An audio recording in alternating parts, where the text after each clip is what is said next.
Welcome back, friends, to our fourth session of this seminar on the Secret Doctrine. In our previous session, we explored the nature of the absolute reality.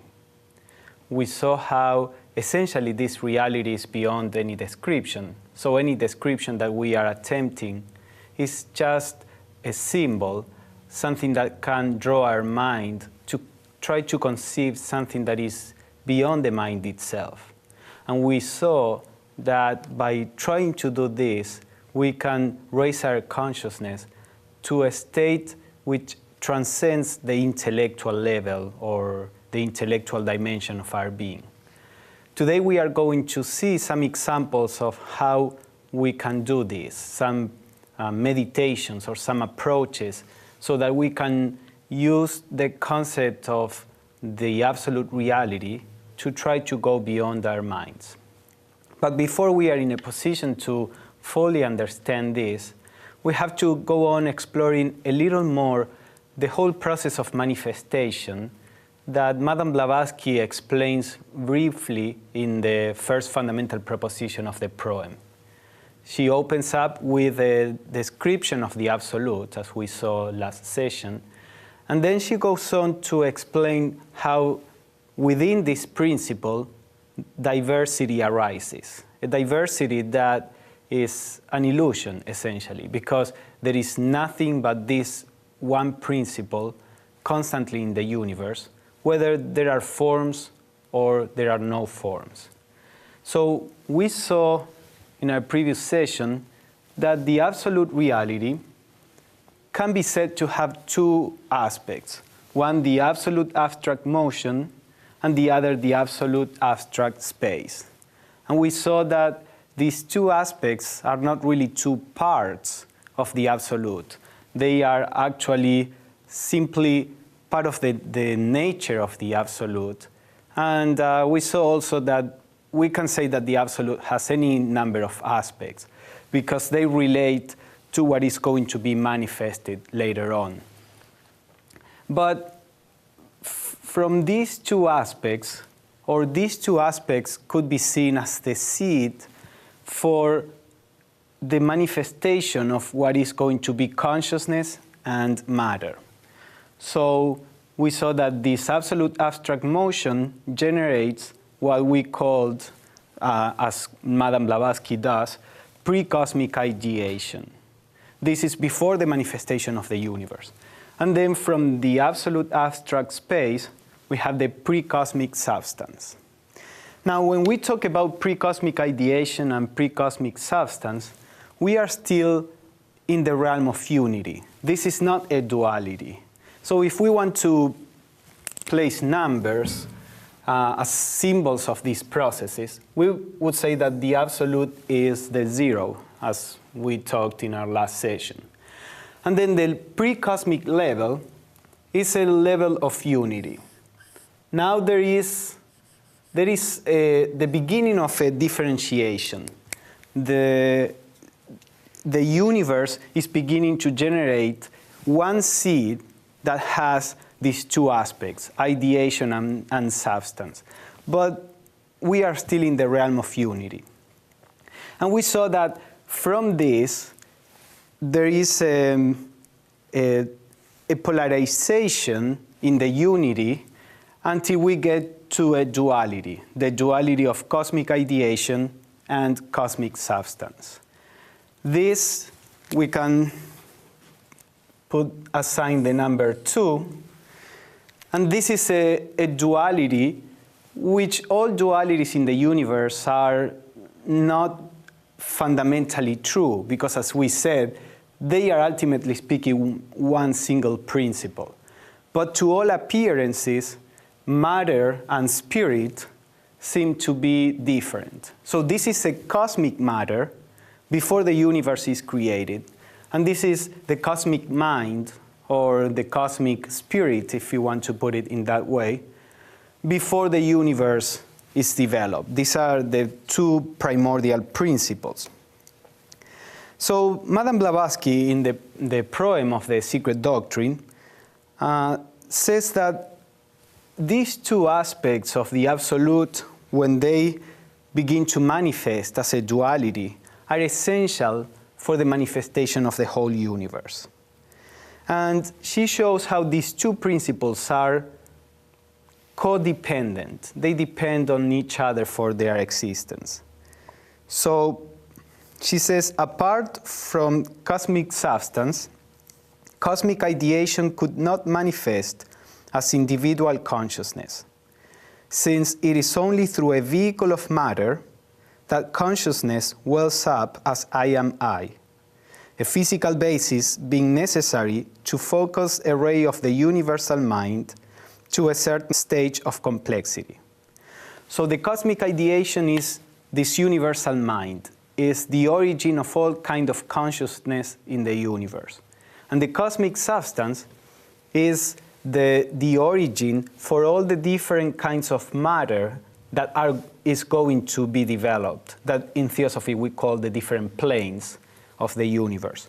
So it is when the universal mind expresses itself on different planes of matter, that produces different entities with a particular kind of body or organization and a particular kind of consciousness that is able to express through that organization. So, for example, the universal mind expressing on the mental plane becomes what we call mind. That universal mind expressing, or the cosmic ideation, let us call it that way so we don't use the word mind, the cosmic ideation expressing through the mental plane is what we call mind. Through the emotional or astral plane is what we call emotions. Through the physical plane is what we call sensations. So every expression of consciousness through the different planes is the expression of one single consciousness that is interpenetrating the whole universe. But as it reflects on different kinds of organizations, it appears as different kinds of consciousness. This is important to keep in mind. Remember that we saw in one of our first sessions how Madame Blavatsky emphasized that we should never let the four ideas escape our minds when we are studying the Secret Doctrine. One of them was that there is fundamentally only one being. So the plant, the minerals, ourselves are just expressions of that one being. When that one being expresses through a brain, we have what we call, through a human brain, we have what we call the human mind. When it is expressing through a stone, there is a kind of consciousness there, according to theosophy, but we call it chemical reactions. Now that motion, that affinity, that process is a germinal state of consciousness, which as the stone or the matter that forms the stone now becomes organized in a more complex way in a plant, for example, consciousness can manifest in a more complex way also. A plant shows a consciousness that is much more alive than a rock. The plant can move wherever the sun is and respond to the environment in different ways. Then as the organism develops in an animal, then we see how consciousness can express in a more complex way. And in the same form, as we create or nature creates different organisms, consciousness can express in different ways, more and more complex. So the idea is that any expression of consciousness comes from this cosmic ideation. And the cosmic ideation being reflected in the cosmic substance. So Blavatsky says, if there is no substance to be reflected on, there would not be any kind of consciousness. Maybe we can think of an example. You have a flashlight, a lantern, and you are pointing to a wall. If the air in between you and the wall is completely clean, there are no particles floating, you cannot see the light that comes out of the flashlight. You only see it when it reflects on the wall. In between, although there is light, that light is dark. You cannot see it. So you can only see the light as light when it reflects on something. In the same way, this cosmic ideation, if there is no matter in which to be reflected, then that cosmic ideation is not manifested. It's just a potentiality. And Blavatsky says that at the same time, apart from the cosmic ideation, cosmic substance would remain an empty abstraction, and no emergence of consciousness could ensue. So she says, the existence of cosmic ideation depends on cosmic substance, and vice versa. The existence of cosmic substance depends on the cosmic ideation. This may be a little more difficult to picture how, but if we remember that this ideation comes from the motion, and we take motion as being a form of consciousness, we can think that the atom depends on motion to be an atom. If the electrons would stop for a second, then they would implode in the nucleus of the atom, and the atom would not be an atom anymore. So to keep a unit of matter, you need not only the substance, but you need also the motion. So that could be a relatively good example. As we said, if we go too deep into any example, we will see the flaws there. Or maybe you could think of something different. Suppose that there is a lake, very clear, perfectly still. Then when you look at the lake, you cannot see the water. If it is perfectly clear and perfectly still, you don't see the water there. Now suppose that there is a whirlpool, and then you see the whirlpool as if it were an entity. So that whirlpool there has two elements: the water, which would represent the cosmic substance, and the motion, the rotatory motion, which would represent the cosmic ideation. With the two together, you have the whirlpool, which would be a manifested entity. Now, if there is no water, there is nothing there to be moved, so you wouldn't have a whirlpool.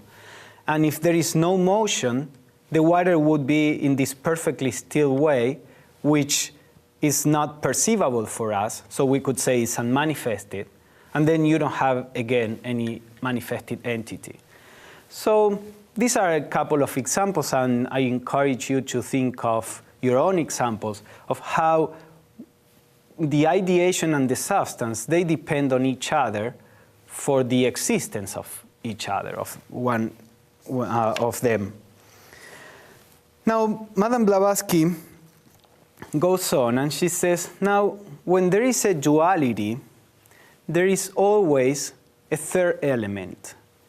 Actually, Pythagoras used to say that the number 2 is not really an important number, in the sense that you can never have 2 without having a third element.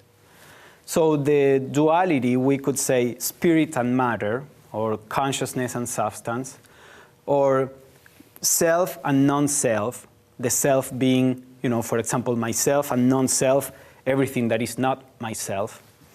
Or you have positive and negative. You have all these dualities, but as soon as you have a duality, you have a third element, which is what brings the two dualities into contact, into touch.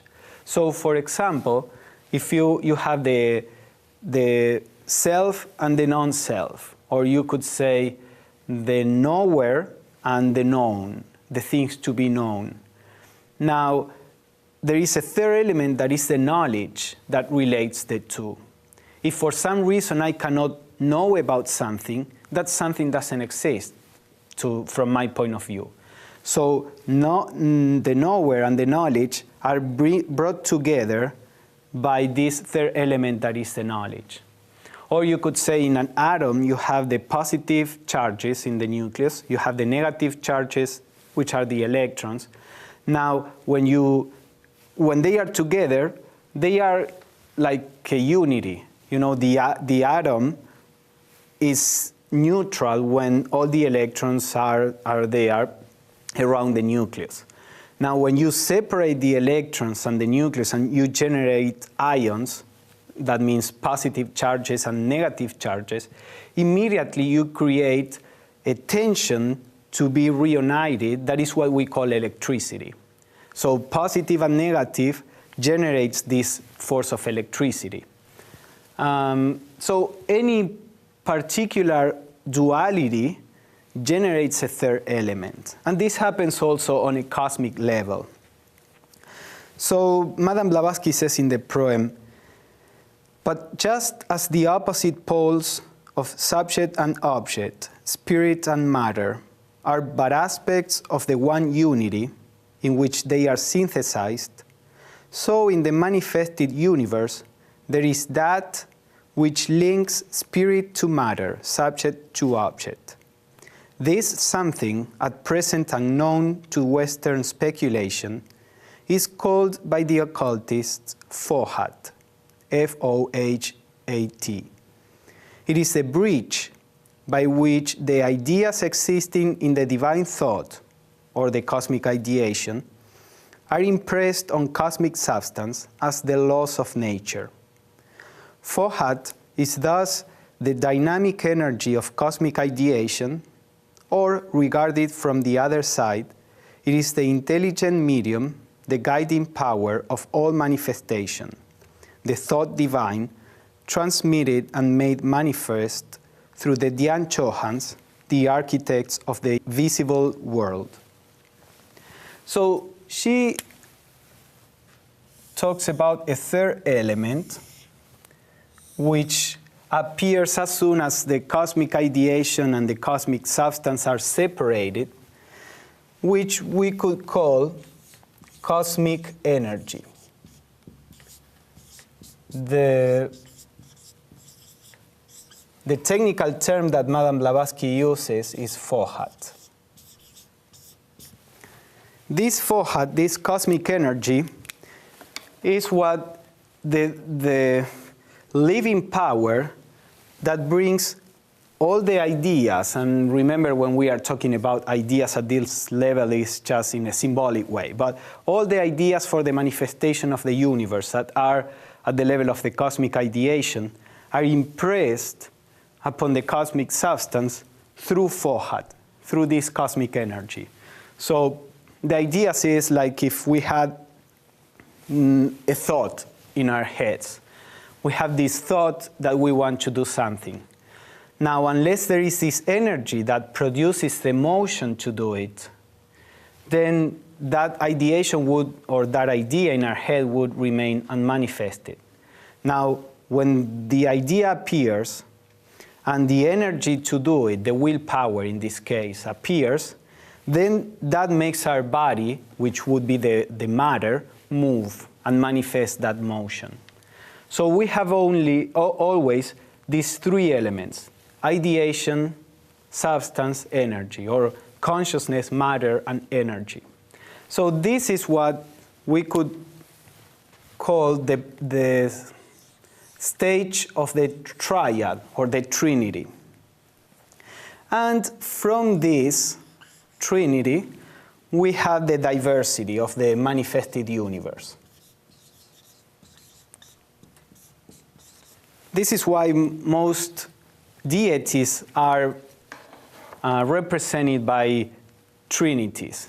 You know, in Christianity, Father, Son, and the Holy Ghost, or Brahma, Shiva, Vishnu, and Shiva in Hinduism, or in many traditions, even in Buddhism, though they don't have deities, except in Tibetan Buddhism, but they don't have a creative deity in Buddhism.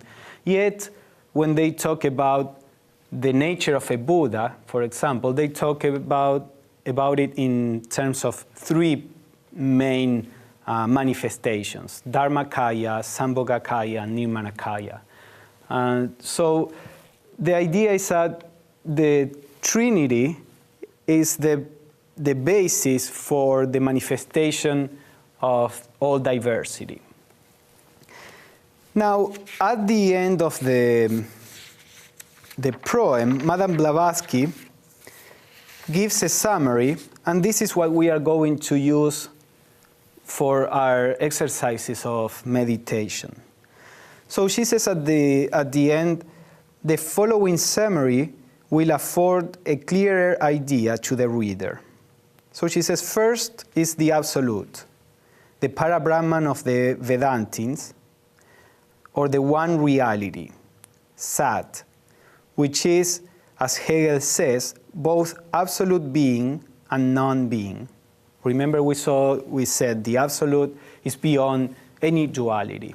We cannot relate the absolute to any particular duality because we are denying the opposite. And therefore it wouldn't be absolute. Then she says, second, we have the first manifestation, the impersonal, and in philosophy, unmanifested logos, the precursor of the manifested logos. This is the first cause. So we have here, at the level of the zero, I want to draw some diagrams that Madame Blavatsky uses in talking about this. She says that a symbol for the absolute would be a circle, a white circle with nothing in it. That circle is limited just because we have to draw it, but this should be a boundless circle. Now, when the first differentiation begins and this unity of ideation and substance, this seed appears, the symbol that is used is a dot at the center of that circle. This is sometimes called the first logos. And this is what Madame Blavatsky was talking about. This first logos is the first cause of the universe. When this appears, when the germ of ideation and substance begins to differentiate, that is what puts in motion the process of manifestation of a cosmos. So then she goes on and says, the third element is spirit matter, life, the spirit of the universe, the Purusha and Prakriti, or the second logos. This is here. We are at the level of the duality, the second logos. The duality is a circle with the diameter showing how from this unity now we have two elements, spirit and matter, or ideation and substance. And finally, the fourth element is the cosmic ideation, Mahat, or intelligence, the universal world soul, the cosmic noumenon of matter, the basis of the intelligent operations in and of nature, also called Mahabodhi.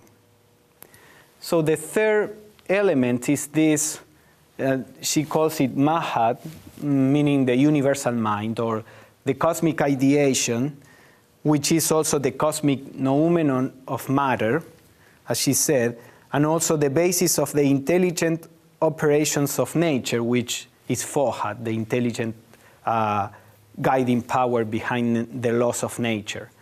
And in this case, the symbol is the circle with the diameter, but now there is a motion of manifestation. So it's a circle with a cross.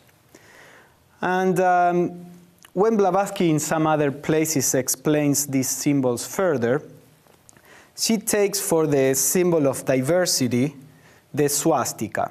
The swastika because it is the swastika is a cross, basically. We have the cross here, with fire on the tips of the cross. And when that cross begins to rotate, the fire goes back. So this begins it's a cross with fire on the ends that is rotating. Usually the energy of Fohat is represented by a rotatory motion. And That's the real origin of the swastika, which in India, in Hinduism, in Jainism, even in Buddhism, it's regarded as a sacred symbol and was regarded since millennia ago. And actually the word swastika means good luck or well-being. When Madame Blavatsky adopted the swastika for the TS, that was before Hitler used it and perverted its meaning. But anyway, we have here the basic symbols of what the process of evolution entails. We have first the zero, which is nothing and all at the same time. Then we have unity. Then we have duality. Then we have the triplicity. And finally, from that triplicity come all the diversity. So, as we said in the first session, all these processes that are described at a universal level are also describing how our own consciousness works, how our own consciousness manifests.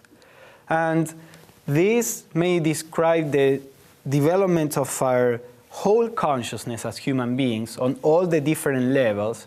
You know, in theosophy we talk about 7 planes with 7 principles, so that the zero would represent manas, Atman. Atman is a ray of the absolute.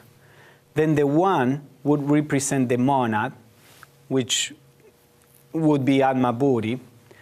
The 2 would represent that monad, but more focus on Buddhi. You know, when Blavatsky talks about the number 2, not unlike Pythagoras, she sometimes skips that completely. And talking about the logoi, you know, I said the 1 is called the first unmanifested logos.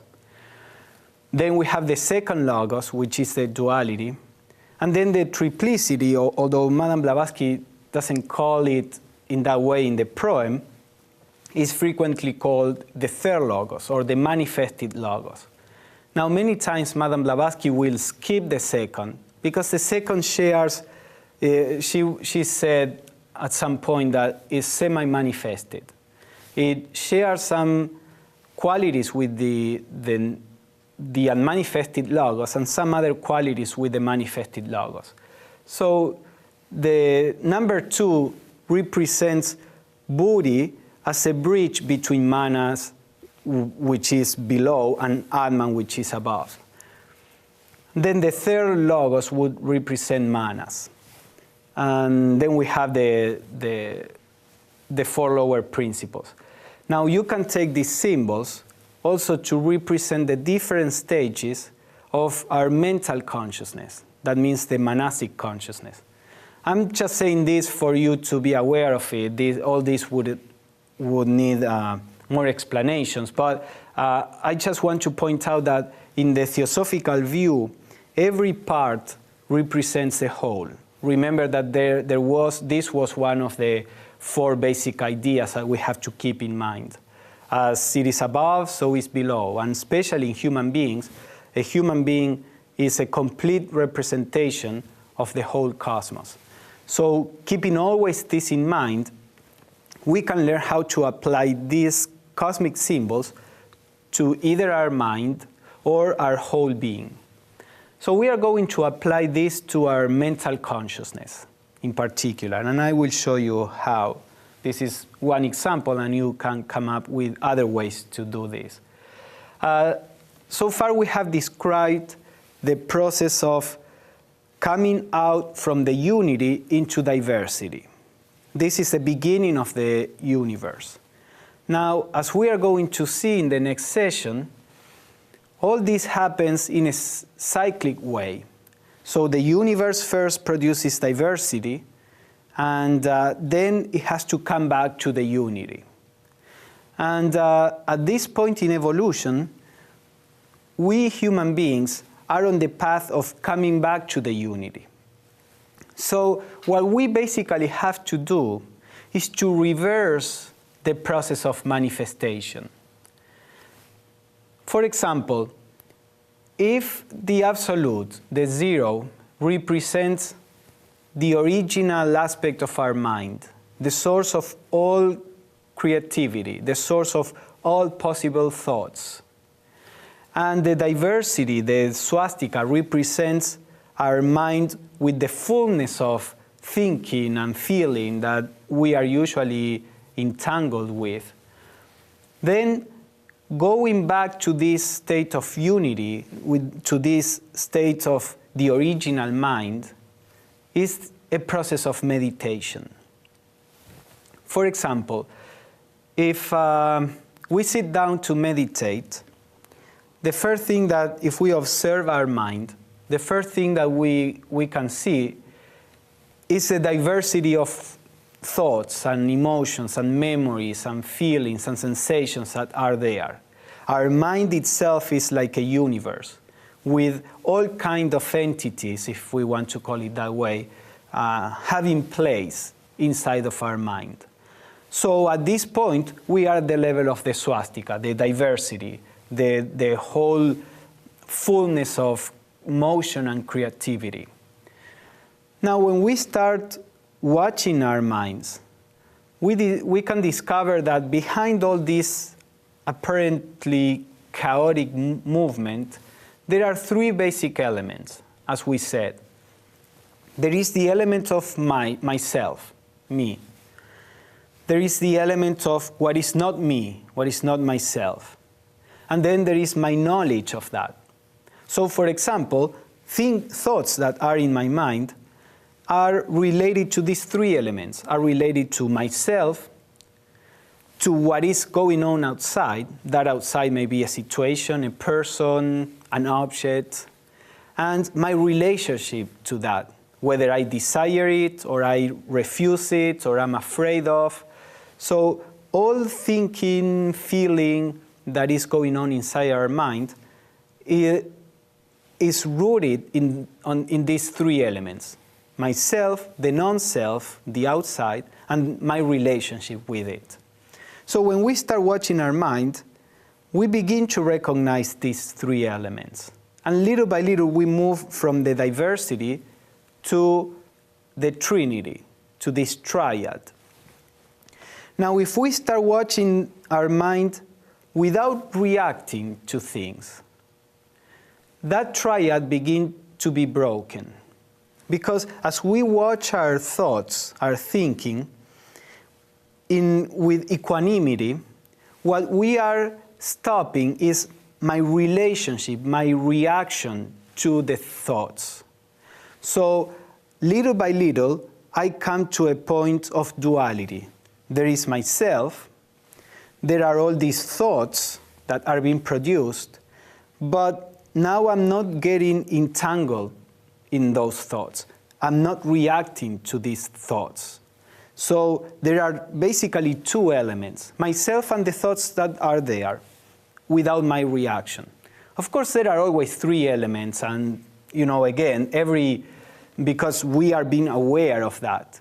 But psychologically speaking, there are two elements, because although I'm aware of it, I'm not actively reacting. So this added element of my conscious entanglement with the thoughts is not there anymore. So now there is this quiet observation, awareness of the psychological movement. We are coming to the place of duality, the two elements, the second logos. If you stay for a while in this state of awareness, you will find out that little by little, the process of thinking begins to disappear, to quiet down. And there are less and less thoughts or emotions that arise in consciousness. Eventually, we can get to a place of complete silence, complete stillness, where there is only a pure sense of being. You have the sense that you are there, but since you are in this silence, this is like the place of unity. There is only one. It is not you and thoughts and your relationship to them. There is only this state of unity. So you are going up to the point of the one and the unity. Now that is not even this state is not the last state, because the last state would be that of the absolute. The absolute in this particular example, as it relates to our mental consciousness. If we, at the point of the unity, there is nothing else that we can do, because any action on our part would imply a duality. You know, for example, we are in silence, and when I decide to act upon something, then I'm creating this something, then I'm creating this duality. But if I remain just in a state of awareness, the only thing that is there is awareness. There is no the split between the knower and the known, the thinker and the thought.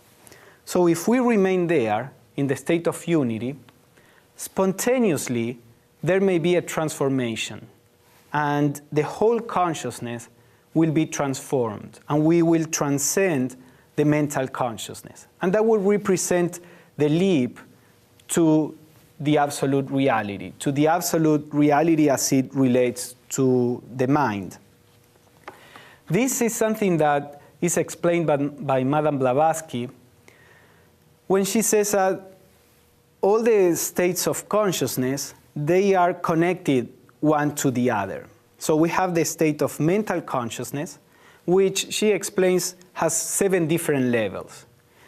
When you can get to the highest level of the mental consciousness, then there can be a leap to the next higher state of consciousness, which in theosophy is buddhi, or the spiritual intuition.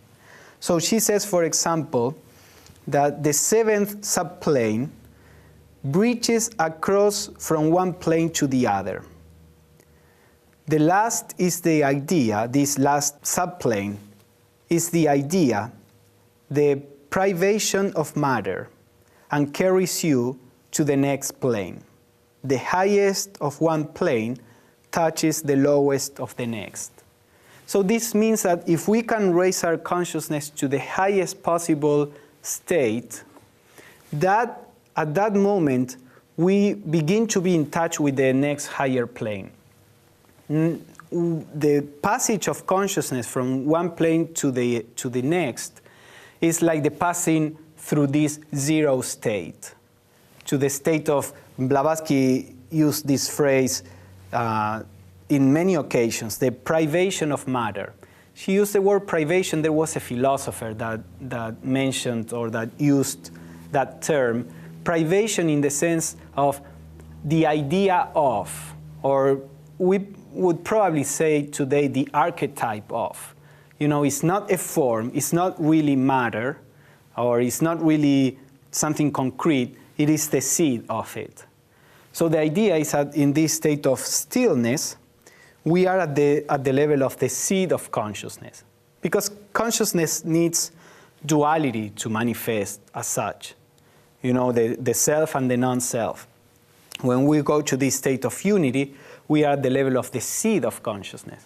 And as I was saying, when that consciousness can go through the zero state, it will appear, or it will regain consciousness on a higher plane.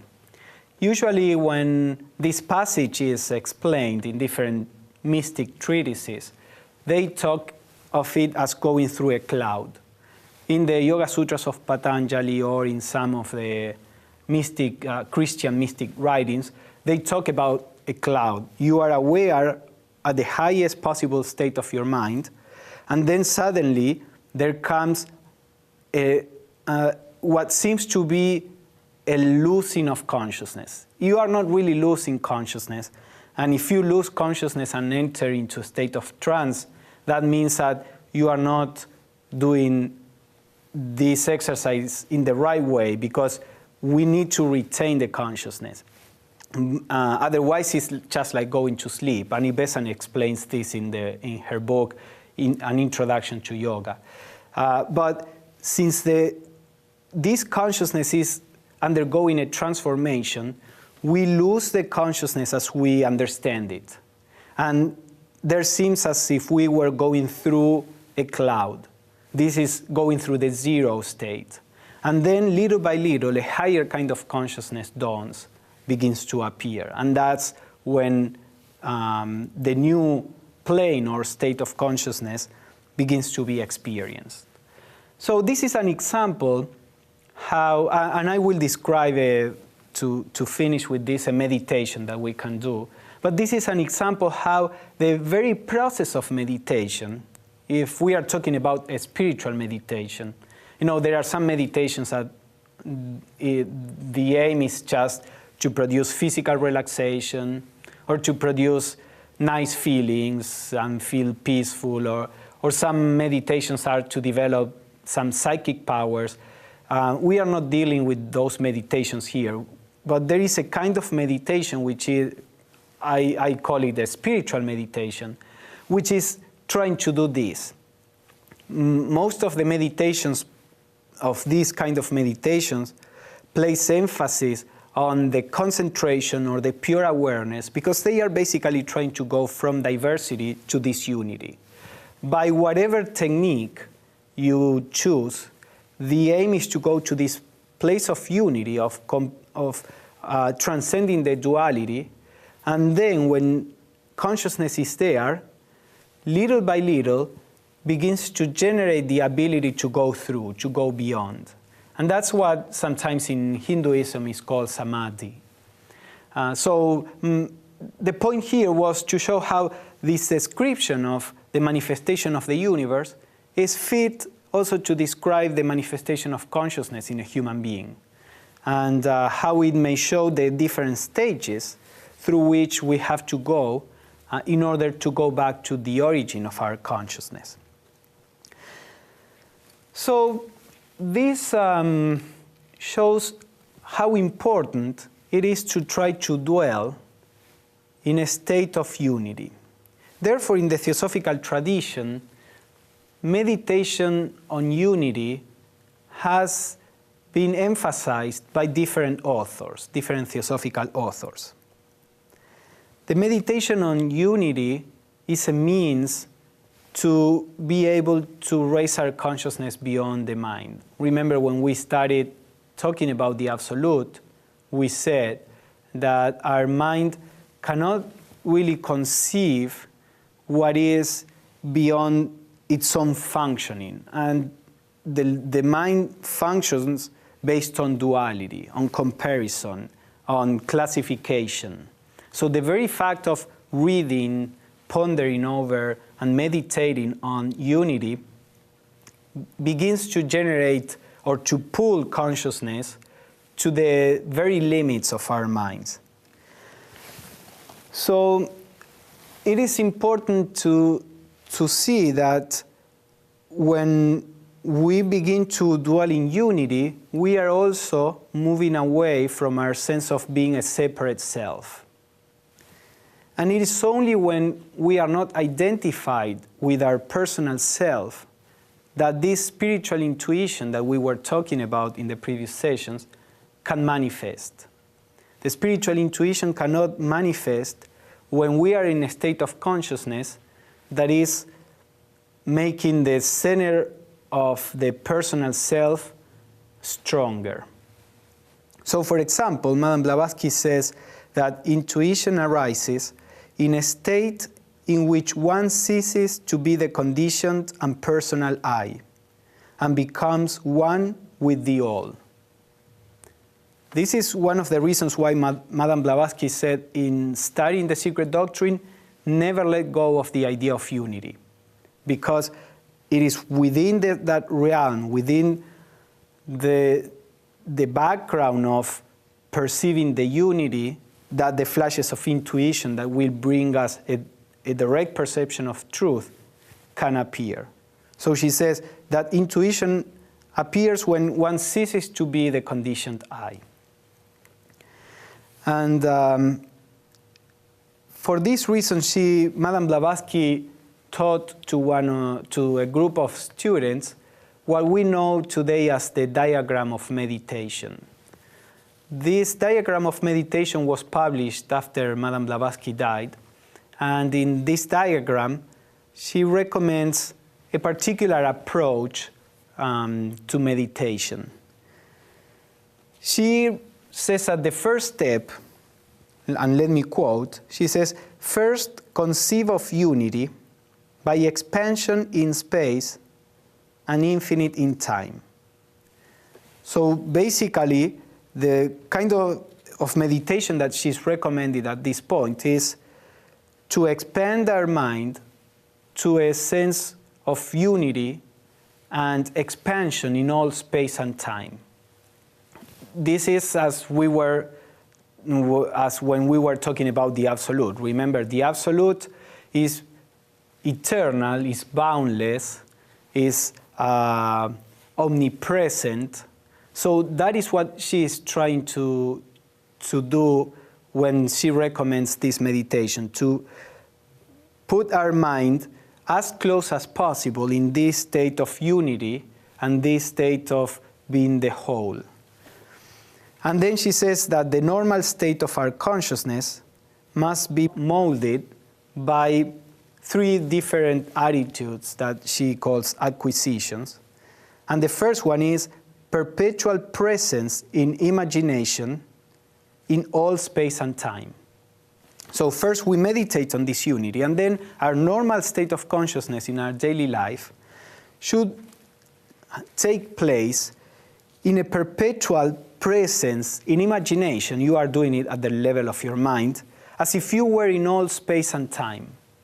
So of course this is difficult to do during the whole day, but you can choose some particular moments in your life to try to perceive everything not from the center of yourself, but as if you were the whole that is embracing everything. So for example, if you are walking through a park, instead of trying to look at the park from your own perspective, try to feel that you are embracing the whole park, and your body is just one more thing inside the park. You are not necessarily your body any more or any less than the tree or the birds. So you can walk, instead of looking from the center, try to look like if you were the whole park, for example. Or whatever you're doing, however you can adapt this to your daily life, it is always very important to try to have a few minutes, even if it is just 2 or 3 minutes. You will see that when you try to do this, even for a few minutes, it is really hard because our consciousness is so used to perceiving through a center that it requires a lot of effort. So it is fine if you just try to do it for a minute, 2, 3. So try to find a moment in your life where you can begin to perceive the world not from the center but from the circumference. So she says that from this exercise originates a substratum of memory which does not cease in dreaming or waking. Because once we begin to generate a habit in our consciousness, that habit tends to reproduce itself during the day. So if we have the habit of drinking coffee, then that will tend to reproduce itself during the day. Or whatever habit, if we have the habit of being angry, then we will have the tendency to become angry to little things that happen. So if we set this habit, that habit will come with us during the day, even if we are not really aware of it, but also will extend to our state of consciousness when we go to sleep. And she says, the manifestation of this is courage. With the memory of universality, all dread vanishes during the dangers and trials of life. Because the idea of fear is always related to our identification with a part. If you begin to identify with the whole, then there is nothing outside yourself. there is nothing that can harm you, because what can be harmed is only the part, not the whole. Whatever is within the whole is part of that whole. So as we work on this, little by little, a subtle sense of courage begins to permeate our consciousness. Of course, this may take years or our whole life, but as we do it, as we begin to realize more and more, or to dwell, to spend some time in this state of unity, then more and more this attachment to the separate begins to weaken, and therefore there is this gradual arising of courage. Not courage in the sense of what sometimes we think as, being an aggressive kind of courage. The quiet courage that knows that we are beyond. So something like this was also recommended in Light on the Path. In Light on the Path, it is said, live neither in the present nor in the future, but in the eternal. The giant weed of the self cannot flower there. This blot upon existence is wiped out by the very atmosphere of eternal thought. In this state of trying to dwell in this unity beyond space and time, or beyond the relative space and the relative time, there is this sense of eternity, simply because the concept of time is created by thought, the psychological time. By the memories of the past, my attachment to what was pleasurable in the past, or my fear of what was painful in the past that is going to repeat in the future, or my desire to repeat in the future what was pleasurable in the past. So the whole movement of psychological time is based on thinking. When we are trying to dwell in this state of unity, the process of thinking is reduced. And even if there are some thoughts, those thoughts are as if it were external to us. They are thoughts, just as the wind is blowing a leaf, a thought comes, a dog crosses our path. They are all motions of nature while we are in this state of awareness of the whole. So as we do this, we rest in a state of eternity, if you want to put it in that way, beyond the play of psychological time. And it is there, according to Light on the Path, that the personal self, the weed of the personal self, as the Light on the Path calls it, begins to die. In the very atmosphere of the eternal thought, the self dies. And this is exactly what Krishnamurti, for example, usually recommended. In this state of choiceless awareness, he would say, you don't have to fight your shortcomings. You don't have to try to generate virtues, because the very state of awareness puts order in consciousness. That is, removes this hindrance, which is the idea that we are a separate self. So the very fact of being in this state of consciousness acts upon the consciousness, without you as a personal self having to act or having to try to do something. And this is important because the state of consciousness is the state of consciousness we are aiming at is a state of pure being. The state of the thinker, a person trying to do something, is still at the level of the duality. Remember in the diagram, the state of duality is where I, as a thinker, am different from my mind or my thoughts or my emotions. We have to transcend that. During the process of meditation, we may have to go through that stage, but eventually we have to go beyond to this state of pure awareness where the thinker and the thinking, they are left behind. This duality is left behind. And we are not anymore neither a thought nor a thinker, but this pure state of awareness that witnesses anything that is within the field of consciousness. So, for example, in a dialogue that Krishnamurti had with David Bohm in the book The Future of Humanity, David Bohm was talking to Krishnamurti and was asking, they were trying to describe what the mind is. Not the mind, in this case they were not talking about the mind as a personal mind, but the mind as what in theosophy we would call the higher mind, or even Buddhi manas, this mind enlightened. So David Bohm asked, what is the nature of the mind?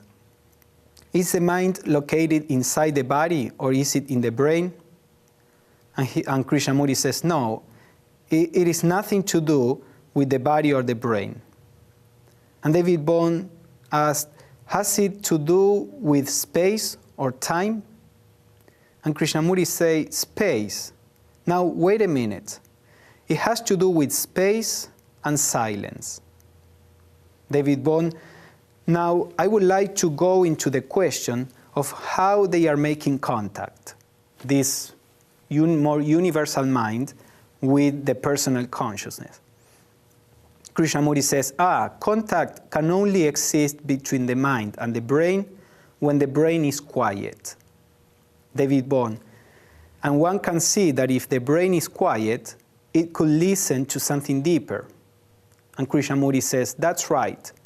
Then, if it is quiet, it is related to the mind. Then the mind can function through the brain. If we interpret this idea of the mind, which previously in the dialogue, David Bohm was saying this is a universal mind or general mind.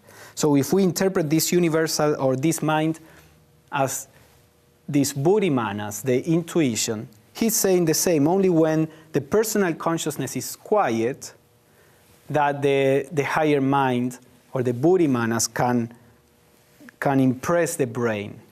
And then Krishnamurti said it has to do with space and silence. And this idea of space is very, very important because according to Blavatsky, space is the only mental representation we can make of the absolute. Let me quote what she says. She says, the one all is like space, which is the only mental and physical representation on this earth or our plane of existence. Space is neither a limitless void nor a conditioned fullness, but both, being on the plane of absolute abstraction, the ever-incognizable deity, which is void only to finite minds.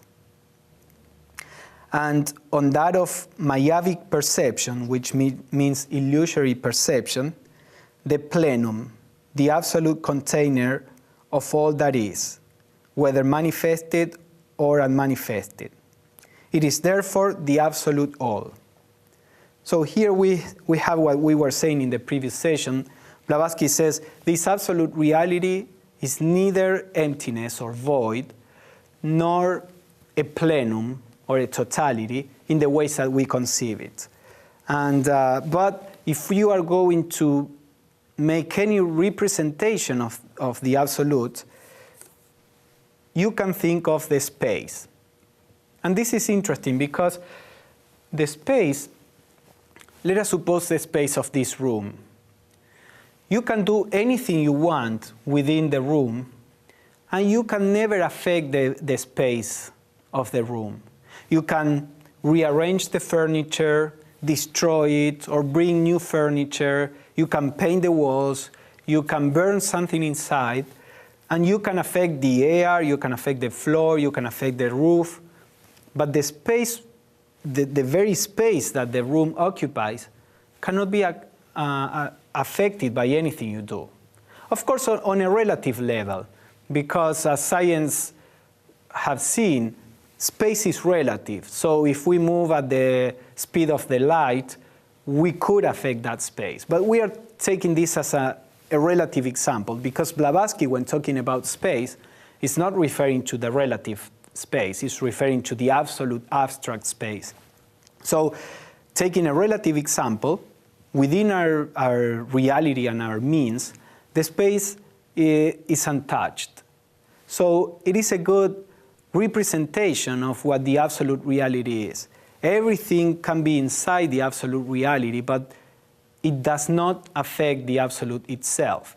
As we said, the absolute has no relation to the relative. So the very space of this room is not in relation to the things, because the things cannot affect the space. So there is no relationship there.